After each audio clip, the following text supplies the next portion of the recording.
धन्यवाद श्री गौरव गोगोई जी। श्री अखिल गोगोई जी अभी थे लेकिन अभी चले गए हैं। श्री लूरिन ज्योति गोगोई जी, हमारे तीनों गोगोई भाई, और श्री पवन घाटोवार जी, श्री बंधु तिर्की जी, श्री भूपेश बघेल जी, श्री जितेंद्र सिंह जी, श्री प्रांजल घाटोवार जी, मैनक पात्रा जी और मंच पर विराजमान सभी नेतागण, सभी कांग्रेस के पदाधिकारी, सभी गठबंधन के नेता, आप सबका इस सभा में बहुत बहुत स्वागत। और मेरी प्यारी बहनों, मेरे प्यारे भाई, आप बहुत समय से इंतजार कर रहे होंगे, शाम हो रही है, इसलिए आप सबका बहुत बहुत स्वागत और बहुत बहुत धन्यवाद कि आप यहाँ आए हैं। मैं यहाँ मंच पे बैठी सोच रही थी कि आपसे एक सवाल करना है, आप सोच के जवाब दो। पिछले 5 सालों के बारे में सोचो, अपने जीवन के बारे में। आपके जीवन में पिछले 5 सालों में सुधार आया है कि नहीं आया है? नहीं आया है। संघर्ष बढ़ा है, संकट बढ़े हैं, समस्याएं बढ़ी हैं। तो 5 सालों से जो सरकार रही है असम में, उस दौरान आपके जीवन में संकट बढ़े हैं, समस्याएं बढ़ी हैं। ये सही बात है? सही है? मेरी बहनें बहुत सारी यहां बैठी हैं, महंगाई भी बढ़ गई है ना? हर चीज का दाम बढ़ गया है। आज आपको कुछ खरीदना पड़ता है तो 10 बार सोचना पड़ता है कि नहीं? मुश्किल है। घर पे कोई बीमार पड़ता है या बच्चों की फीस भरनी पड़ती है, जो भी है, जब जी आपको थोड़ा थोड़ा खर्चा करना पड़ता है, आपको सोचना पड़ता है ना? थोड़ी सी घबराहट होती है कि दाम बढ़ गए हैं, कैसे किया जाएगा। आप सबने संघर्ष किया है, और जितने भी नौजवान यहाँ खड़े हैं, जरा हाथ उठाओ, किस किस के पास डिग्री है?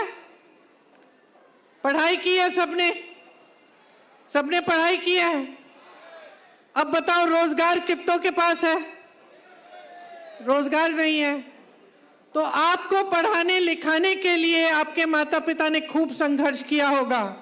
आप सोचो, अगर 5 सालों में उनका संघर्ष बढ़ा है तो कितना संघर्ष किया होगा, कितनी उन्होंने अपनी सैक्रिफाइस की होगी आपको पढ़ाने के लिए, आपको लिखाने के लिए और आपको सक्षम बनाने के लिए। फिर भी 5 सालों में आपके लिए रोजगार नहीं है। फिर भी यहां जितने नौजवान खड़े हैं वो बेरोजगार हैं। अगर रोजगार चाहते हैं, असम के बाहर जाके ढूंढना पड़ेगा। और अब मुझे बताओ, आपको असम पर गर्व है? ऐसे नहीं, गर्व है आपको इस धरती पर। ये किसकी धरती है? इस पर गर्व है आपको। ये आपका असम है। इस धरती के पास क्या नहीं है, मैं बताती हूं आपको। इस धरती में प्राकृतिक सुंदरता है, पर्यटक स्थल है, खदान है, यहां तेल का उत्पादन भी होता है, जमीनें हैं, तमाम उद्योग है कि नहीं? इस जमीन में सब कुछ है, इस धरती में। और वो सब कुछ है जिसका अगर सही इस्तेमाल होता तो 5 सालों में आपकी तरक्की होती। 5 सालों में आपको कम से कम रोजगार मिलता। तो ये सब कुछ है आपके पास, सब कुछ दिया आपको असम ने, आपकी धरती ने, लेकिन आप वहीं के वहीं हो। आप जब अपने 5 सालों के बारे में सोचते हो तो सबका जवाब यही है कि हमारे संकट बढ़े हैं, हमारी समस्याएं बढ़ी हैं, महंगाई बढ़ी है, बेरोजगारी बढ़ी है। यहां जो चाय के बागानों में काम करते हैं वो बताएंगे, इनका वेतन बढ़ा नहीं है, इनका वेतन वही का वही है। इनके हाथ छिल गए हैं, महिलाओं के हाथ छिल गए हैं, पत्थर बन गए हैं, कठोर बन गए हैं। चाय की पत्तियां चुन चुन के सुबह से शाम तक काम करती हैं, घर जाती हैं, खाना पकाती हैं, बच्चों का देखभाल करती हैं, सबको अच्छी तरह से खाना दिलवाती हैं, घर पे सफाई करती हैं, फिर सोती हैं। इतना संघर्ष करती हैं, फिर भी इनका वेतन बढ़ा नहीं है। फिर भी आप चाय के बागानों में जाओ तो आप न्यूनतम सुविधाएं नहीं है, मिनिमम सुविधाएं नहीं है जो होनी चाहिए आपकी। अगर टॉयलेट जाना है तो ज्यादातर चाय के बागानों में टॉयलेट भी 1 किलोमीटर दूर है। 5 साल हो गए हैं, 5 सालों में आपको कहा था एसटी का दर्जा दिया जाएगा, और इनकी ये हिम्मत बना दी है आपने कि 5 साल बाद चुनाव में फिर से आके आपको कह रहे हैं कि आपको एसटी का दर्जा देंगे। 5 साल से कहां थे? 5 साल से किसकी सरकार थी? कौन सीएम थे? कौन थे सीएम? जोर से बोलिए, कौन थे सीएम? और आप सोचिए, इन्हीं 5 सालों में जबकि आपके संकट बढ़ गए हैं, तो भाजपा के नेताओं के संकट बढ़े हैं या घटे हैं? इनके महल बने हैं, इनकी जमीनें जुट गई हैं, इनके उद्योग लग गए हैं बड़े बड़े, इनकी तरक्की हो रही है। ये भ्रष्ट सरकार चलाकर खुद का फायदा कर रहे हैं, लेकिन आपका फायदा इन्होंने नहीं किया। तो आप अपनी परिस्थितियों को समझिए। ये कोई चुनाव नहीं है, साधारण चुनाव नहीं है। अगर आप देख रहे हैं कि हमारे गठबंधन में लुरिन ज्योति जी भी हैं, अखिल गोगोई जी, अखिल जी भी हैं, सब गठबंधन में शामिल क्यों हैं? क्योंकि आज ये साधारण चुनाव नहीं है, ये असम की धरती की आजादी की लड़ाई है, ये समझ लीजिए। आज सरकार आपको स्कीम देती है, अरुणोदय स्कीम, और उस स्कीम आपको मिलती है, उसके पैसे आपको मिलते हैं, और क्या मिलता है? अपने घर में मेहमान मिलते हैं। कौन है ये मेहमान? भाजपा के कार्यकर्ता आपके घर में आकर आपको बोलते हैं, चलिए रैली में, चलिए प्रोग्राम में, चलिए भाजपा के प्रचार में, नहीं तो आपका नाम काट देंगे। ये सच है कि नहीं है? महिलाएं, बहनें, बताइए, सच है? आपको डराया जाता है, धमकाया जाता है। ये स्कीम आपकी है, ये पैसे आपके हैं, ये संपत्ति आपकी है, ये जमीन आपकी है, ये सारे उद्योग जो अडानी, अंबानी और बड़े बड़े उद्योगपतियों को मिलते हैं, ये आपके उद्योग हैं, ये खदान आपके हैं, ये जो तेल निकलती है जमीन में से, ये आपकी है और आपसे छीनी गई है। और जबकि आपसे छीनी गई है और आपके संघर्ष बढ़ते चले जा रहे हैं, आप मुश्किल में हैं, कोई पूछने वाला नहीं है। ये लोग फूल रहे हैं, फल रहे हैं, अमीर बन रहे हैं, और कोई पूछने वाला नहीं है। जब आप पूछते हो, आपको जेल में डाला जाता है। अखिल जी मुझे बता रहे थे कितने महीने जेल में रहे हैं। क्यों? क्योंकि सवाल उठाया। जब आप सवाल उठाते हो जो आपका हक है, तो आपको डराया जाता है, धमकाया जाता है, आपको जेल में डाला जाता है। और देखिए, हम सब जानते हैं, जब छोटे होते हैं, पाठशाला जाते हैं, स्कूल में जाते हैं, हर स्कूल में, हर कक्षा में एक होता था जो सबको डराता था, धमकाता था। एक लड़का होता था, सबके में होगा। और कभी अगर किसी छोटे बच्चे ने उसके सामने यूं खड़े होकर ऐसे देख लिया और बोल दिया कि पीछे हटो, भाग जाता था। क्यों? क्योंकि सबसे बड़े कायर होते हैं जो डराते हैं, धमकाते हैं। आज असम में कायरों की सरकार है, चाहे मोदी जी हो, चाहे आपके मुख्यमंत्री हो, कायर हैं। क्योंकि सिर्फ कायर डरता है अपनी आलोचना सुनने से, सिर्फ कायर लोगों से डरता है, जनता से डरता है। सिर्फ कायर अपना राज धमकाकर, डराकर चलाता है। जो असली नेता होता है जो जिम्मेदार नेता होता है, जो जनता को समझने वाला नेता है, वो आलोचना सुनना पसंद करता है। वो जनता के बीच जाता है और जनता अगर कह दे कि तुमने मेरा काम नहीं किया तो वो सुनता है, समझता है कि उसका कर्तव्य क्या है।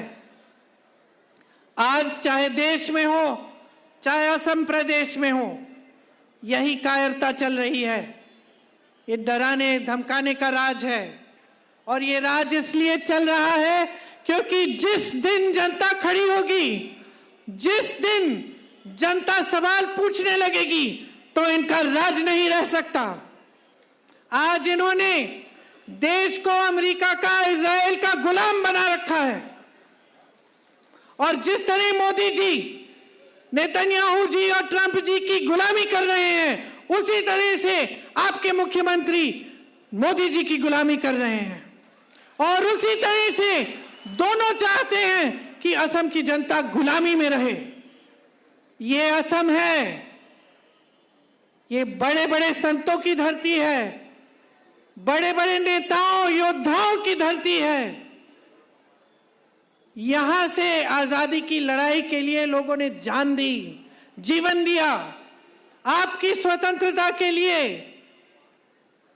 इस जनता को दबाने वाला आज तक पैदा नहीं हुआ है, और आपका कर्तव्य है, आपकी जिम्मेदारी है कि आप इन सब नेताओं को सबक सिखाओ कि असम की जनता अपने अस्तित्व के लिए, अपनी असम की संस्कृति के लिए, अपने गर्व के लिए, अपनी धरती के लिए लड़के दिखाएगी। ये जितने नौजवान खड़े हैं, रोजगार आपका हक है, शिक्षा आपका हक है, मेरी बहनें सही वेतन आपका हक है, महंगाई कम हो ये आपका हक है।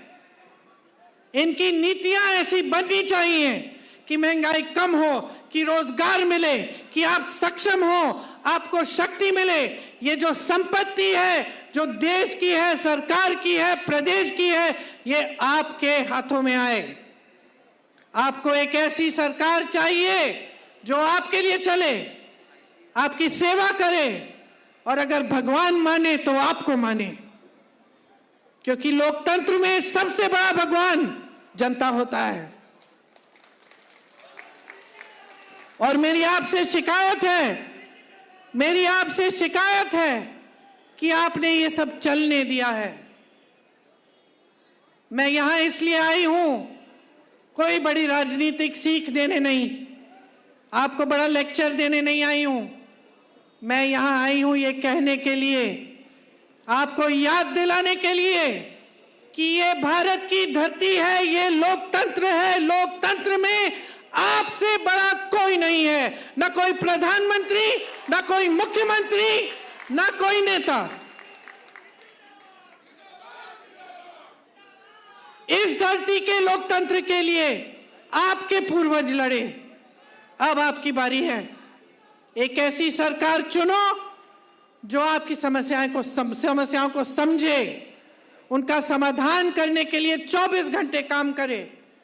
ऐसी सरकार नहीं जो आपको लड़ाने में पड़े। आप बताइए, कई नेताओं ने जुबिन गर्ग जी की बात की। मैं असम की नहीं हूं, मैं सच बोलूं, मुझे मालूम नहीं था कि जुबिन गर्ग जी कौन है, नहीं मालूम था। जब उनकी मृत्यु हुई तो मैं देखने लगी, और मैंने देखा कि असम का एक एक जना रो रहा है, एक एक भाई, एक एक बहन, एक एक बेटा, एक एक बेटी, एक एक माँ रो रहे हैं। तो मैं देखने लगी, मैंने देखा कौन है ये जुबिन गर्ग जी। फिर उनके गाने सुने, उनके गीत सुने, उनके कुछ जो उन्होंने चर्चाएं की थी, जो इंटरव्यू दिए थे, वो देखे, और मैंने देखा कि वो सिर्फ प्रेम, सिर्फ भाईचारे, सिर्फ असम के गर्व की बात कर रहे थे। वो जो असमियत है, जो आपकी अहोम संस्कृति है, उसके बारे में बात कर रहे थे। और मैं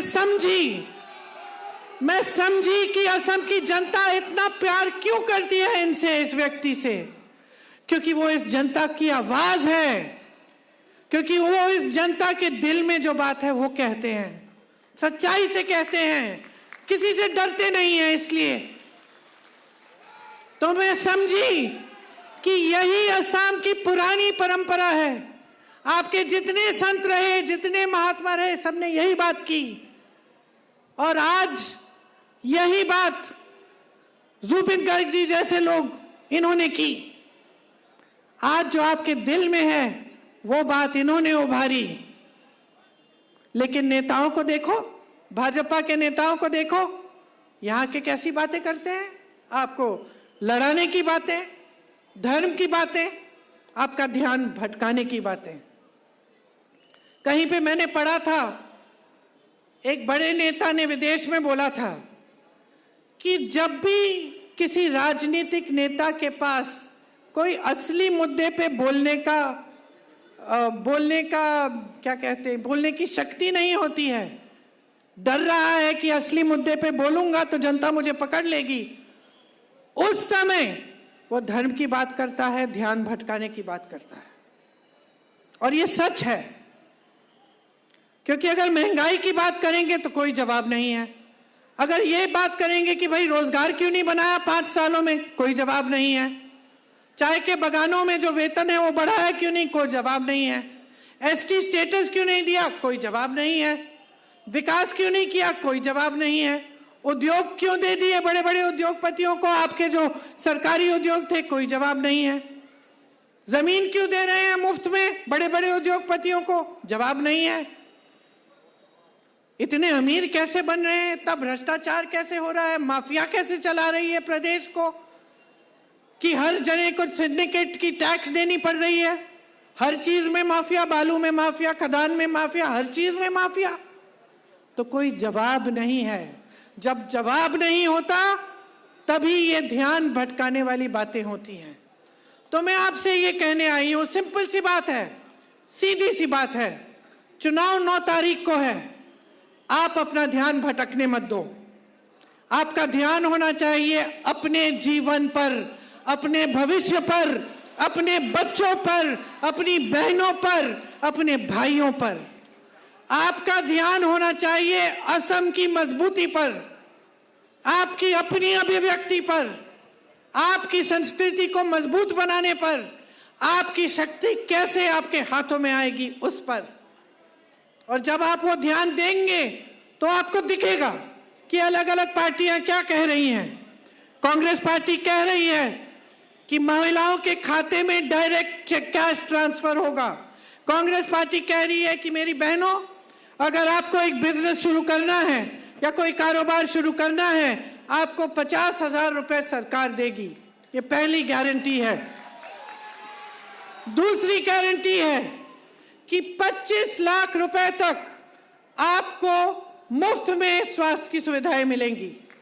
मतलब अगर आपको किसी का परिवार में किसी को कैंसर हो गया, किसी को हार्ट की बीमारी हो गई, किसी को फेफड़े की बीमारी हो गई, तो पूरा इलाज 25 लाख रुपए तक सरकार आपके लिए करेगी। राजस्थान में हमारी सरकार ये करके दिखाया है। आप राजस्थान में पूछ लीजिए, दवाई, इलाज, सर्जरी सब कुछ मुफ्त में मिल रहा था 25 लाख तक। हमारी सरकार अगर आएगी तो आपकी जो जज्बात हैं उनके प्रति आदर दिखाने के लिए जुबिन गर्ग जी और उनके परिवार को 100 दिन के अंदर अंदर हम न्याय देने की प्रतिज्ञा करते हैं। जो स्थानीय भूमिपुत्र हैं, 10 लाख स्थानीय भूमिपुत्रों को स्थायी पट्टा दिया जाएगा। ये चौथी गारंटी है। और 5वीं गारंटी कि प्रदेश के बुजुर्गों को हर महीने 1250 रुपए की सहायता मिलेगी। देखिए, यहां गौरव गोगोई जी बैठे हैं, लुरिन ज्योति जी बैठे हैं, अखिल जी यहां थे। आप एक ऐसी सरकार लाइए अपने प्रदेश में जो ईमानदारी से आपके लिए काम करे। जिनके नेता आपके लिए खड़े हों, आपकी लड़ाई लड़ें और आपकी समस्याओं को सुलझाने के लिए दिन रात एक कर दें। 9 तारीख को सोच समझ के अपना वोट दीजिए।